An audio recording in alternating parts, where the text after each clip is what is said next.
రెండో రోజు పారాయణము శుక్రవారము 5వ అధ్యాయము. ఏ విధమైన ఇబ్బందులు లేకుండా హాయిగా సుఖంగా పెళ్లి బృందం షిరిడీకి చేరుకున్నది. ఏ ఒక్కరిలోనూ ప్రయాణపు అలసట గాని మరే విధమైన కష్టం గాని లేదు. ఆ పకీర్ను ముందున కూర్చోబెట్టి పెట్టినందువల్లనే ఆ ప్రయాణం నిర్విఘ్నంగా నిరాటంకంగా జయప్రదంగా జరిగిందని చాంద్ పటేల్ గట్టిగా నమ్మాడు. ఊరికి తోపులో ఊరికి తోపుల బల్లను ఆపగానే ఆనందంతో అందరూ బళ్ళు దిగి చకచకా వియ్యాలవారి ఇంటికి పరుగులు తీశారు. ఏదో లోకంలో విహరిస్తున్నట్టుగా ఉన్న ఆ బాలఫకీరు మాత్రం అందరూ వెళ్ళిపోయిన తర్వాత బండి నుంచి దిగి ధీర గంభీరంగా అడుగులు వేసుకుంటూ భూగోళపు అంచులను తాకుతున్నాయా అన్నట్టుగా చూపులను అనంత దూరాలకు కేంద్రీకరించి దివ్య తేజస్తో ముందుకు సాగుతున్నాడు. ఆ యువ ఫకీరు చు- యువ ఫకీర్ను చూసిన మహల్సాపతిని ఆయన సాక్షాత్తు దైవ స్వరూపుడనే భావన భగవంతుణ్ణి స్ఫురించింది. మహల్సాపతి ఎక్కువగా కబీరు, దోహా పద్యాలను చదువుతూ ఉండేవాడు. కబీరు భగవంతుణ్ణి సాయి అని సంబోధించాడు తన సాన్నిహిత్యంలో తన సాన్నిహిత్యంలో. అందువలన మహల్సాపతి ఆ ఫకీర్ని చూడగానే తనకు తెలియకుండానే తాను పూజారి ఉంటున్న ఖండోబాస్ మందిరంలో నుంచి బయటకు వచ్చి అప్రయత్నంగానే రెండు చేతులను చాచి దయచేయము సాయి అని సాదరంగా ఆహ్వానించాడు. ఈ విధంగా యువ ఫకీరుడైన ఆ ఫకీరును మహల్సాపతి చేత మొదటిసారిగా సాయి అనే పేరు పెట్టబడింది. ఆ తర్వాత సాయిబాబాగా వారు ప్రసిద్ధి చెందారు. బాబా అంటే తండ్రి అని అర్థం. సాయి లోగడ తాను కొన్ని రోజులు ఉన్న ఊరి వెలుపల గల వేప చెట్టు దగ్గరికి మళ్ళీ వెళ్లారు. ఆ వేప చెట్టు క్రింద ఉన్న గురుధన్ ద్వారకామాయి వెంకుశాల దివ్యశక్తులు సాయి దేవునితో ఒక్కసారిగా సంభాషించాయి. అవి భాషకందని మాటలు. ఆ స్థితిలోనే వారికి అవి అర్థమవుతాయి. సామాన్యులకు అవి వినిపించవు. ఈ విధంగా రెండవసారి షిరిడీకి 1858లో సాయి చేరుకున్నారు. అప్పటి నుంచి సుమారు 2 సంవత్సరములు సాయి ప్రతిరోజు 5 ఇళ్ల వద్ద భిక్ష తీసుకొనుచు ఆ వేప చెట్టు కిందే ఉన్నారు. పగటి వేళలో అప్పుడప్పుడు దగ్గరలో గల అడవి ప్రాంతానికి వెళ్లి ఏకాంతంగా ఉంటూ ఉండేవారు. ఒక్కొక్కసారి 4, 5 రోజులకు పైగా అడవిలోనే ఆహారం గాని చివరకు నీళ్లు కూడా దొరికిన ప్రాంతంలో ఉండేవారు.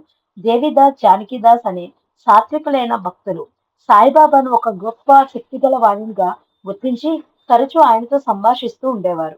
మహల్సపతి కూడా అప్పుడప్పుడు వచ్చి బాబా దగ్గర వేప చెట్టు వద్ద కొంతసేపు కూర్చుని వెళ్ళేవారు. గ్రామస్తుల్లో చాలా మంది లోగడ కొన్నాళ్లు ఆ షిర్డీ గ్రామంలో ఉండి అనేక మందికి వ్యాధులను నయం చేసిన యోగిగా ఆయనను గుర్తించడం వల్ల తిరిగి ఆయన నుంచి రోగాలకు మూలికలు, ఆకులు, పసర్లను మందులుగా పొంది రోగ విముక్తి పొందుతూ ఉండేవారు.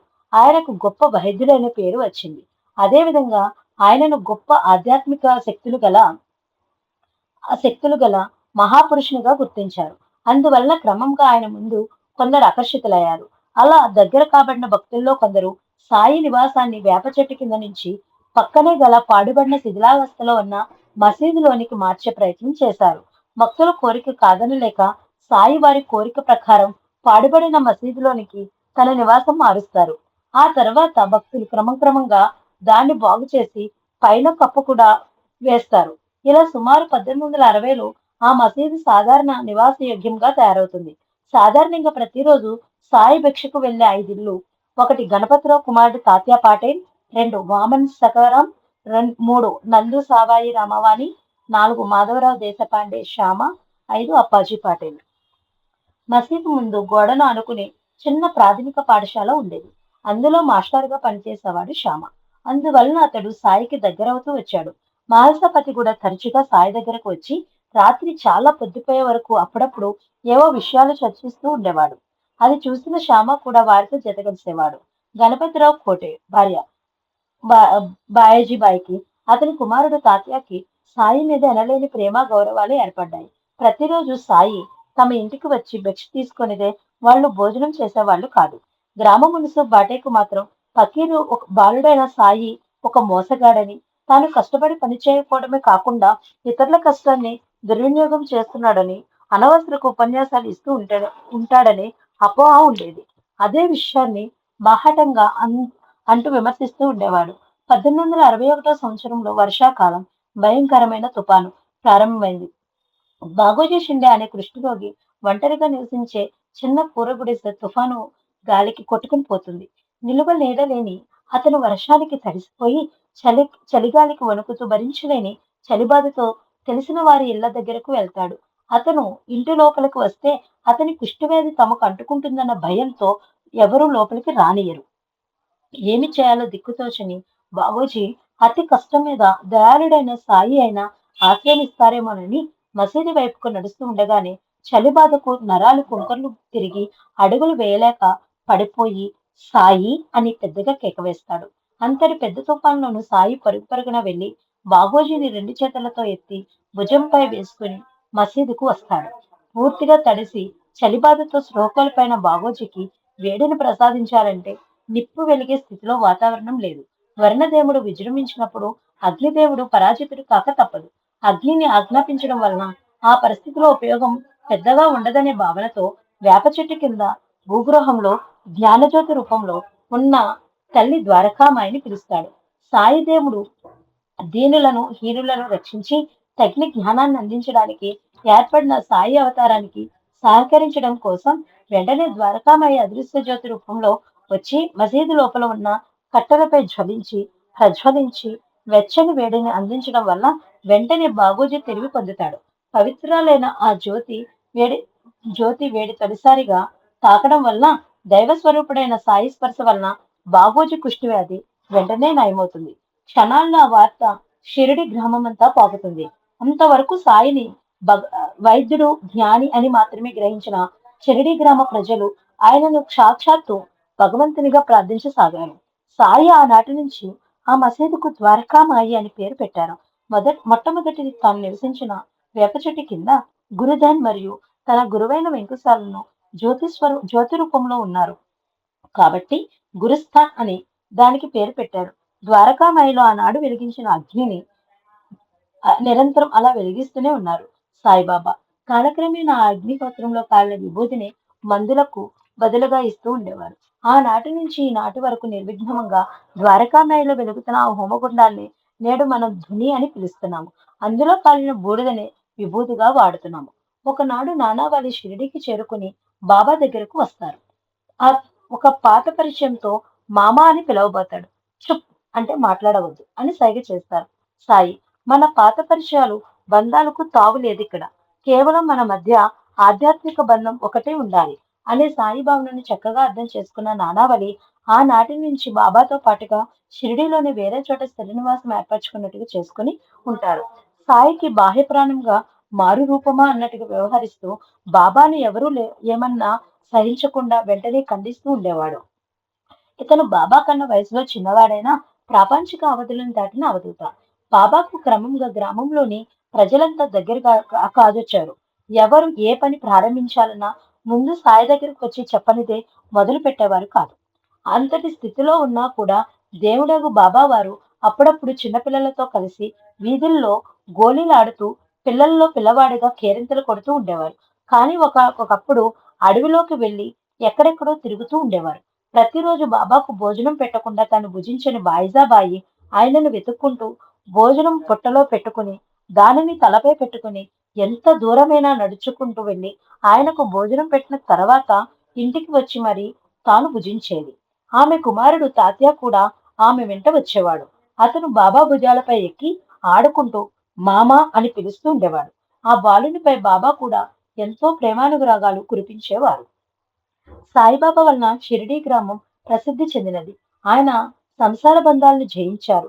జ్ఞానమూర్తి, ఉదార స్వభావం గలవారు, నశించే వస్తువులపై ప్రేమ లేనివారు, ఎప్పుడూ ఆత్మాలోకంలో ఉండేవారు. వారి మనసు అద్దం వలె స్వచ్ఛమైనది. ఆశాపాశాలకు లొంగని వాడు, మానవామానాలను లెక్కించని వాడు, గొప్ప బీద అనే తేడాలు లేనివాడు. ఒకే చోట నివసిస్తూ ఉన్న దూర ప్రాంతాల్లో ఎక్కడ ఏమి జరుగుతున్నది అనేది ఆయనకు తెలుసు. సమస్త సిద్ధులు ఆయన పాదాల చెంత ఉన్నా ఏనాడు ఆ శక్తులను ఉపయోగించేవారు.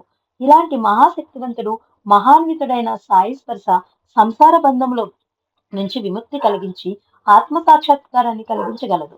వారి పాదోదకము పాపములను నశింపచేసి పవిత్రపరచగల శక్తి గల వారి విభూది సర్వరోగ నివారిణి, సర్వశుభ ప్రదాయిని. వారి ఆజ్ఞ వేదవాకు. వారి అలసటను గాని నిరుత్సాహాన్ని గాని అమిత ఆనందాన్ని గాని ఎరుగని సచ్చిదానంద స్వరూపుడు. సాయి యొక్క ఈ నిజస్థితిని త్వరలోనే అందరూ గ్రహించగలిగారు. ఆ తొలి రోజుల్లోనే వీరు అనాథుల కొరకు దీనుల కొరకు వెలసిన కారుణ్యమూర్తి అని, విఠలులని వృద్ధ భక్తులైన గౌరీ బువ అనే అభిప్రాయాన్ని చెబుతాడు. ఒకసారి మొహమ్మద్దీన్ తంబోలి అనే వానితో కుస్తీ పట్టి సాయి ఓడిపోయినట్టుగా నటిస్తారు. కానీ ఆనాటి నుంచి మొహమ్మద్దీన్‌లో అహంకారం తొలగిపోయి కుస్తీని పట్టడం మానేసి క్రమంగా ఆత్మ సాక్షాత్కారం కోసం పాటుపడతాడు. జోహార్ అలీ అనే ఒక కపట గురువు అహ్మద్ నగర్ నుంచి వచ్చి సాయిబాబా తనకు శిష్యుడని చెప్పుకుని ఆయనను వెంట తీసుకుని రహాటా అనే గ్రామానికి వెళ్తాడు. బాబా ఏ విధమైన అడ్డు చెప్పకుండా ఆయన వెంట శిష్యుడిగానే వెళ్లి సుమారు 6 నెలల కాలం శిష్యుని వలె సేవ చేస్తారు. అతనిలో ఎన్ని లోపాలున్నా వాటిని ఎత్తి చూపకుండా ఆదర్శ శిష్యునిగా ఎలా ప్రవర్తించాలో అక్కడి వారందరికీ ఆచరించి చూపించారు బాబా. ఆ తర్వాత షిరిడి గ్రామస్తులు ఆ కపట గురువు గట్టు రట్టు చేసి సాయిని తిరిగి షిరిడీకి తీసుకుని వస్తారు. దేవుడగు బాబా ప్రేమను కొంతకాలం అనుభవించి ఆ తర్వాత కొంతకాలం వారు దూరంగా రాహటాలో ఉన్నప్పుడు ఆ ప్రేమ అందని లోటును షిరిడి గ్రామ ప్రజలు తెలుసుకున్నారు. సాయిని మాతృస్వరూపుడని, ప్రేమపూరితమైన వారి మాటలే తమకు అమృతమూల్యమని ఆ గ్రామ ప్రజలు గ్రహించగలిగారు.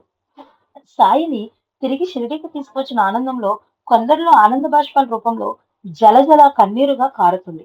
అప్పుడు వారికి సాయి ఈ విధంగా తన సందేశాన్ని అందిస్తారు. నేను మీకు దూరంగా ఉన్నానా, దగ్గరగా ఉన్నానా అని మీరు ఆలోచించవలసిన పని లేదు. మీరు ఎంత దూరంలో ఉండి ఏమి చేస్తున్నా అన్నీ నాకు తెలుస్తూనే ఉంటాయి. మీ మీ అందరి హృదయాలను పాలించిన వాడని నేనే. ప్రపంచమంత గల చల చరచర జీవకోటినంతటిని ఆవరించి ఉన్నాను. ఈ జగత్తును నడిపించు సూత్రధారి అయిన జగన్మాతను నేనే. ఇంద్రియ చాలకుడును, సృష్టి స్థితి లయకారకుడను నేనే. ఎవరు తమ దృష్టిని నాపై కేంద్రీకరించదరో వారికి ఏ హాని, బాధ ఉండవు. నన్ను మరచువారిని మాయ శిక్షించును.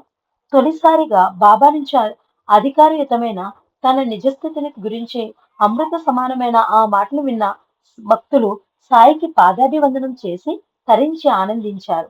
ఈ విధంగా క్రమక్రమంగా గ్రామంలో చాలా మంది పెద్దలు, పిన్నలు, ఆడ, మగ అనే భేదం లేకుండా ప్రతిరోజు బాబా దగ్గరికి వచ్చి దర్శనం చేసుకుని నమస్కరించిన తర్వాత తన నిత్యకృత్యాల్లోకి ప్రవేశించేవారు. అలా వచ్చే భక్తులందరికీ బాబా తన చేతితో స్వయంగా ఊది ప్రసాదం ఇస్తూ ఉండేవారు. అజానుబాహుడైన బాబా పైనుంచి కింద వరకు ఒకే బారులాల్చిని తొడుక్కుని తలపై గురువు వెంకుస ఇచ్చిన గుడ్డను ఎప్పుడు కట్టుకుని ఉండేవారు. ఎడం వైపు భుజానికి జోలె తగిలించుకుని తిరిగేవారు. కవిని బాగా మాసిపోయి చిరిగిపోయినా పట్టించుకునేవారు కాదు. భక్తులు ఎవరైనా పట్టుబడితే వాటిని ఉతకడానికి ఇచ్చేవారు. భిక్ష చేసుకొచ్చిన ఆహారంలో కొంత భాగం తనకు దగ్గరగా వచ్చిన పశుపక్షాదులకు పెట్టి మరికొంత తల్లికి దినిలో సమర్పించి ఆ తర్వాత మిగిలినది తాను భుజించేవారు. ఒక్కొక్కసారి పశువులు, పక్షులు ముక్కులతో ఆహారాన్ని కెలికేవి. బాబా వాటిని తరిమివేయట గాని అసహ్యపడడం గాని చేసేవారు కాదు. అప్పుడప్పుడు కాళ్లకు గజ్జెలు కట్టుకుని తకియా అన్న చోట తరచుగా నృత్యం చేస్తూ భక్తి గీతాలాపనలు చేసేవారు సాయి. ఆయన కంఠం ఎంతో మధురంగా ఉండేది. ఒక్కొక్కప్పుడు పారవస్యంలో ఉన్న ఆయన పాటలు పాడుతున్నప్పుడు చుట్టుపక్కల గల జనులతో పాటు జంతుజాలం కూడా ప్రోగై ఆ వైభవాన్ని తనివితీరా చూసి విని ఆనందించేవి. అప్పట్లో దేశం నలుమూలలా హిందూ, ముస్లిం మత విభేదాలు బాగా ఉండేవి. ఆంగ్లేయులు కావాలని ఈ అశాంతిని సృష్టించేవారు. షిరిడీ గ్రామంలో క్రూ కూడా ఆ భేదం కొట్టొచ్చినట్లుగా కనపడుతూ ఉండేది. ఆనాటి దేశకాల పరిస్థితులను బట్టి తన జన్మ వృత్తాంతం గాని, తల్లిదండ్రుల వివరాలు గాని సాయి ఎవరికీ తెలియచేయలేదు. ముస్లిం మసీదుకు ద్వారకామాయి అని పేరు పెట్టారు. స్వయంగా వారి వేషం ముస్లిం ఫకీర్ల వల్లే పోలి ఉండేది. మసీదులో హిందువులకు పవిత్రమైన అగ్నిహోత్రాన్ని నిరంతరం వెలిగిస్తూ ఉండేవారు. మసీదు ముందు భాగంలో ఎడం వైపుకు తులసి కోటను పెట్టించారు. ఈ విధంగా హిందూ, ముస్లిం ఆచారాలు రెండింటినీ కలగాపులగంగా ఏర్పాటు చేసి మతస్థుల వారిని తన వైపుకు లాక్కుని యథార్థ జ్ఞానాన్ని ఇరు మతాల వారికి బోధిస్తూ మత సామరస్యానికి సహజీవనాన్ని కృషి చేస్తూ ఉండేవారు. క్రమంగా సాయిబాబా పేరు షిరిడీ ప్రసరాలకు దాటి బొంబాయి లాంటి దూర ప్రాంతాల వరకు వ్యాపించడం ప్రారంభమైంది. డాక్టర్లకు అసాధ్యమైన జబ్బులు సాయిదేవుని విభూతితో నయమవుతూ ఉండేవి. వారి పాదతీత అమృతం తుల్యమై సంజీవనిలో పనిచేసేది. అసాధ్యమైన పనులు కూడా సాయిబాబాకు మొక్కి తిరిగి ఇంటికి వెళ్లే లోపలనే పూర్తి అవుతూ ఉండేవి. వారు వద్దకు వచ్చే భక్తులు అప్పట్లో ఎక్కువగా ఆర్తులు, అర్ధార్థులే ఉండేవారు. హిందూ ముస్లింలే కాకుండా సిక్కులు, పారసిక్కులు, క్రైస్తవులు కూడా వారి వద్దకు వస్తూ ఉండేవారు. మహల్సాపతి ప్రతిరోజు బాబాకు నిత్య పూజ స్వయంగా చేసేవాడు. శ్యామ వచ్చే భక్తులు అవసరాలను చూస్తూ ఉండేవాడు. వచ్చిన భక్తుల్లో కొందరిని బాబా దక్షిణ అడిగేవారు. కొందరు వాటంతట వారుగా ఇస్తామన్నా బాబా తీసుకునేవారు కాదు. అలా తీసుకున్న ధనాన్ని తనను ఆశ్రయించి బ్రతికే పేదలకు ఇస్తూ ఉండేవారు సాయి. గ్రామ మున్సేబు బాటెకు బాబా చేసే ఈ అనవసరపు అటహాసాలు వ్యర్థమైనవి.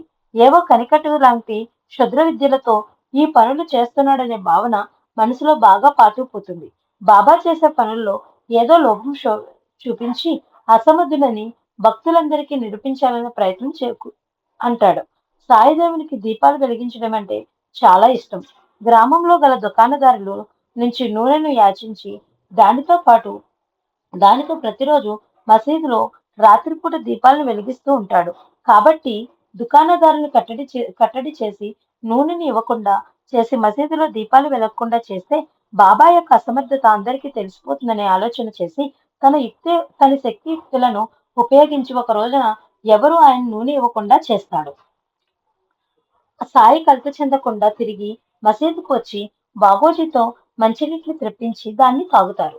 అలా త్రాగిన నీటిని తిరిగి లోటాలోకి వాంతి చేసుకుని కక్కుతారు. ఆ కడుపులో నుంచి తిరిగి వచ్చేటప్పుడు నీరు నూనెగా మారిపోతుంది. ఆ నీటితో బాగోజీ దీపాలు వెలిగించగా తెల్లవార్లు మసీదులో దీపాలు వెలగడం చూసి నూనెను ఇవ్వడానికి నిరాకరించిన వారంతా పరిగెత్తుకుని వచ్చి సాయిబాబా పాదాలపై పడి క్షమాపణ కోరతారు. ఆ భక్తులు తమ ప్రేమ కొద్దీ దేవుడగు బాబాను ప్రతిరోజు పాదపూజ చేస్తూ కుంకుమ పెట్టి చందనం పూస్తూ మంగళహారతులను చూపిస్తూ ఉండేవారు. బాబాకు వీటి యందు ఆసక్తి లేకపోయినా భక్తుల ప్రేమను కాదనలేక ఊరుకునేవారు. రోహిల్లా అనే ఒక ముస్లిం భక్తుడు మత చాదస్తంతో మసీదులో మహమ్మదీయ ఆచారాలకు విరుద్ధంగా గంట కొట్టడం, ఆరతి ఇవ్వడం చేస్తున్నారని, చేసేది భక్తులైనా దీనికి మూలకారకుడు సాయిబాబాయే కాబట్టి అతన్ని అంతం చేయాలనే ఆలోచనతో ఒకనాటి రాత్రిపూట బాబా మసీదు బయట తిరిగే సమయం చూసి కర్రతో తలపై కొట్టి చంపాలనే ఉద్దేశంతో పొంచి ఉంటాడు.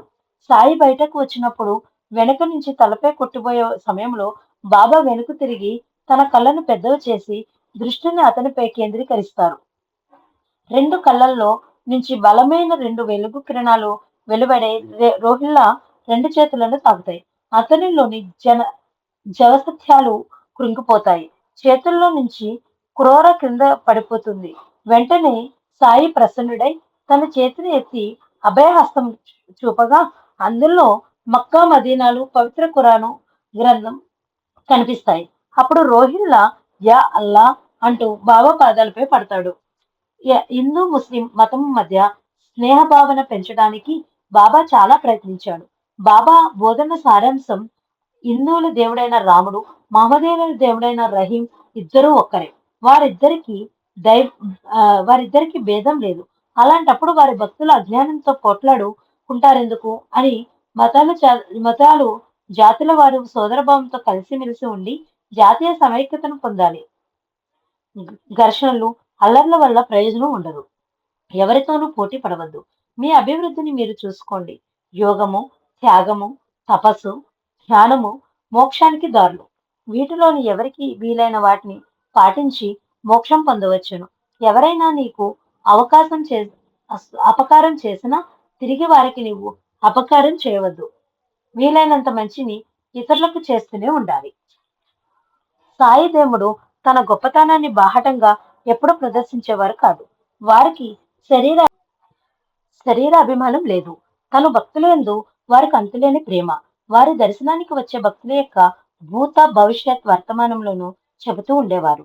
స్నేహితులు, విరోధులు కూడా వారికి సమానులే. షిరిడి ప్రజలు అజ్ఞానులైనప్పటికీ బాబా యందు అంతులేని ప్రేమను భక్తిని కలిగి ఉండేవారు. భావంతునికి గల 6 సహజ లక్షణములు బాబాలో ఉండేవి.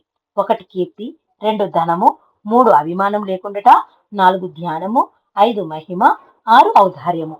భక్తులకు బాబా ఇచ్చే అభయవాక్యములు వర్ణాతీతములు. బానిసలలో బానిసగు నేను మీకు రుణస్థుడను. మీ దర్శనముచే నేను తృప్తునైతిని. మీ పాద దర్శనము నాకు భాగ్యము. మీ అశుద్ధంలో నేను ఒక పురుగు వంటి వాడను. బాబా యొక్క ఈ వాకులను బట్టి భక్తుల యందు ఆయనకు ఎంతటి ప్రేమాభిమానాలో ఎవరికి వారు నిర్ణయించుకోవచ్చును. మనవలే సాధారణ మానవాకారంలో బాబా కనిపిస్తూ ఉన్న ఆయన పరబ్రహ్మ స్వరూపుడు. అందరి మనసుల్లో ఉండేవారు. వారి మనసుల్లో ఎవరి అందును దేని అందునూ అభిమానం ఉండేది కాదు.